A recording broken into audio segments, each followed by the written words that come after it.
আকসিরু যিকরা হাযিহিল লাযযাতিল মাউত। এই হাদিসটির অর্থ হচ্ছে, তোমরা অধিক পরিমাণে মৃত্যুকে স্মরণ করো, কেননা মৃত্যু দুনিয়ার স্বাদকে ধ্বংস করে দেয়। আচ্ছা, আমাদের স্বপ্ন, আমাদের আকাঙ্ক্ষা, আশা অনেক অনেক, তাই না?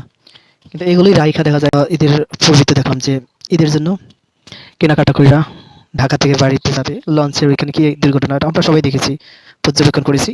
আচ্ছা, যিনি দুর্ঘটনার শিকার হইলেন ওনার তো স্বপ্ন আশা আকাঙ্ক্ষা কম ছিল না ঈদে বাড়ি গিয়ে পরিবারের সাথে, সন্তানের সাথে ঈদ উদযাপন করবেন। তার হইল কোথায়?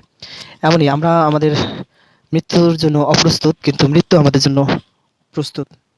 টুডে অর টুমরো, যে কোনো মুহূর্তে।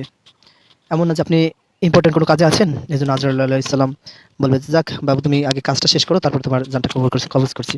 এরকম হবে না, আদতে এটা কখনো হয়নি, কিংবা পরবর্তীতেও হবে না। প্রিয় ভাই বোনেরা যারা আছেন, এই জন্য আল্লাহর হাবিবের এই হাদিসটি আজকে আমি এই লাইভের মাধ্যমে তুলে ধরলাম যে, আকসিরু যিকরা হাযিহিল লাযযাতিল মাউত, তোমরা অধিক পরিমাণে মৃত্যুকে স্মরণ করো, কেননা মৃত্যু দুনিয়ার স্বাদকে ধ্বংস করে দেয়।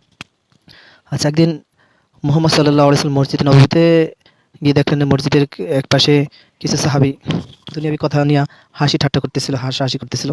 তো মুহাম্মদ সাল্লাল্লাহু আলাইহি ওয়াসাল্লাম বললেন যে, তোমরা মৃত্যুকে স্মরণ করো, কারণ কবরের ভিতরে যদি ঈমান, আমল এগুলো ঠিক না থাকে, তাহলে কবরটা এত প্রশস্ত হবে, যেমনটা আমরা রবার টান দিলে খুব বলে যায়, তাই না?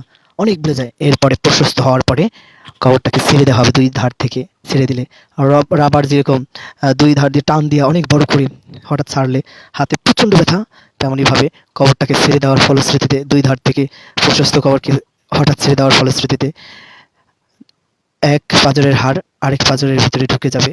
মুহাম্মদ সাল্লাল্লাহু আলাইহি ওয়াসাল্লাম এটা দুই হাতের আঙ্গুল, এক হাতের আঙ্গুল আরেক হাতে ঢুকিয়ে এটা দেখাইলেন সাহাবীদেরকে যে এমন অবস্থা হবে। এজন্য আমরা দুনিয়াতে যারা আছি এখনো, আল্লাহ রাব্বুল আলামিন আমাদেরকে তওবার সুযোগ করে রেখেছেন। যেহেতু মৃত্যু আমাদের সামনে এখনো উপস্থিত হয়নি, কখন আসবে we don't know about that. দুনিয়াতে আপনি যেটা কি বলে, দুনিয়াতে আপনি যেগুলো রোপণ করবেন ভালো কাজ, ঠিক আছে, কিংবা যদি আপনার দ্বারা অন্যায় হয়ে থাকে, সেটা আপনি আখিরাতে ফলাফলগুলো দেখতে পারবেন।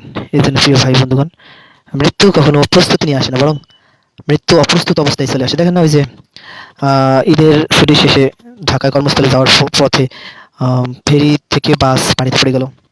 আচ্ছা, ওনারা যারা বাসের ভিতরে ছিল এবং মৃত্যুবরণ করেছে, ওনারা যদি জানতো যে এই বাসে উঠলে কিংবা এই ফেরিতে উঠলে মৃত্যু হবে, তাহলে তারা কি উঠতো? কোশ্চেন কালেও না। সো এই জন্য আমি একটা কথা বারংবারই বলতেছি, পৃথিবীর সব কিছু অনিশ্চিত হইলেও মৃত্যু এটা কিন্তু নিশ্চিত। তাই ডোন্ট ফরগেট অ্যাবাউট দ্যাট।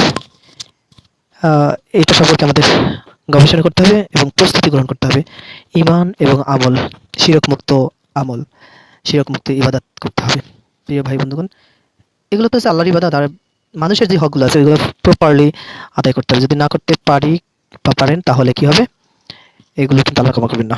মানুষের দেনা পাওনা, এগুলো যদি রাইখাই মারা যায়, তাহলে এগুলোর ফলে আমাদের আমলকে, যে আমার থেকে কিছু পাইতো, তার নিকট ওই আমলগুলো হস্তান্তর করা হবে। এই জন্য দেনা পাওনা এগুলো, বেতন ক্লিয়ার করে দিতে হয়, বেতন পাওনা পরিশোধ করতে হয়। ওকে, আল্লাহ হাফেজ। সবাই ভালো থাকবেন, সুস্থ থাকবেন। আমার জন্য দোয়া করবেন, আমি সবার জন্য দোয়া করি। আল্লাহ সবাইকে সকল প্রকার দুর্ঘটনা থেকে মুক্ত রেখে নিরাপত্তা দান করুক, আমিন।